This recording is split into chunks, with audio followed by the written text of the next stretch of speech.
Women in business took us to Kikuyu. We had a chance to meet with Olive Ngugi, a contractor by profession at the site of one of the houses she is currently constructing. She took the time to take us through the blueprints of the house and what the house would look like in the end. If you look at around there, we have the architectural drawings. We have the structural drawings. So normally when you're working on the structure, this is what we normally work with, the structural, meaning how we remove the building, how we'll start the building from foundation, all the way to the first floor slab, all the way to the roofing. Then after that, we also have the architectural sections. They give us details, architectural details on how specific elements will look like once when we're doing construction. We also have elevations here. Like this is the side elevation of the building, and this is the front and the back elevation of this specific building. So this building is a 5-bedroom house with other amenities such as a swimming pool. It also has a gym area. It also has a fire den where exactly this office is. Starting a construction company has not been easy as it takes a lot of planning. For Olive, she had to shadow other contractors to learn the ropes of the trade. I love seeing buildings come up, different designs, and I also love doing the interior finishes. So I always wanted to help a client realize their dream using my construction company. My journey in construction started in school. I did construction management, but in school we normally go for internships, and I used to go to construction firms. So that is where my journey started, where I developed an interest in construction. I started this company in 2014. So as I was working for other contractors, I always enjoyed seeing them work out buildings from scratch to finish, and I always had that passion to do construction. Running a construction company requires requisite capital. According to Olive, this was a crucial component for her business to start off. I put in a certain amount of money, close to like $500,000. This was mainly for we have machines for concrete, you materials that were so for these machines already working.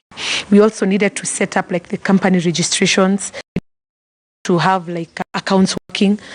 The bank can also see that you are a viable customer. As happy as she is to be her own boss, she explains the challenges that come with profession. You live at a site where they've never seen a woman, and the masons are adapting to that, working. So that has been the major challenge. You really have to know what you're doing at the site. That is what they start challenging you with. You get a project and you're not so sure, because where the casual that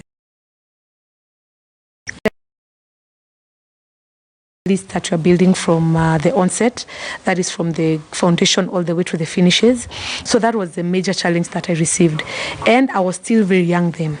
So for a client to actually agree to give you a project with a certain amount of money for you to run it individually, that was also a major challenge. For Olive to acquire a project, she has to take potential clients to some of her completed project, so as to assure them of her quality of work. As much as she lands the contract, she also gets to create employment opportunity for a number of people depending on the duration of a project. From 2015, I've worked with at least 10 projects that I've started on.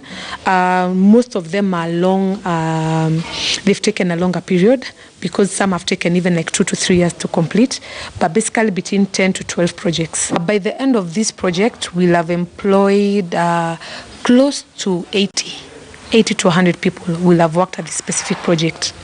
Olive gives us a snippet of the project she's working on, how long it will take to complete it, and how much money will have gone into it at the end of it all. This project actually sits on half an acre, and the plinth area for the house is at 645 square meters.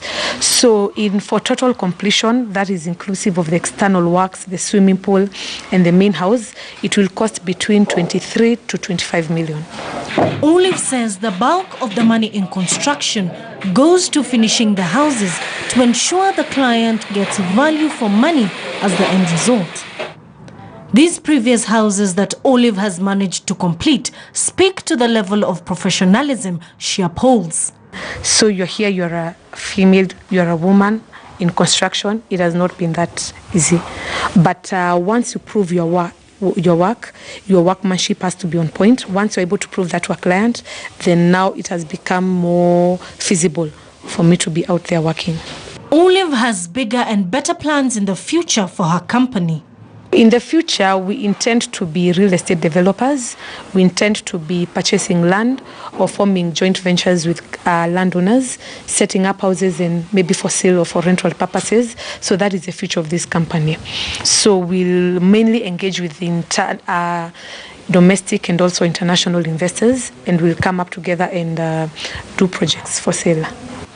As much as being in a male-dominated industry has been tough for Olive Ngugi, it has not been impossible. Julie Wambui, KTN Business.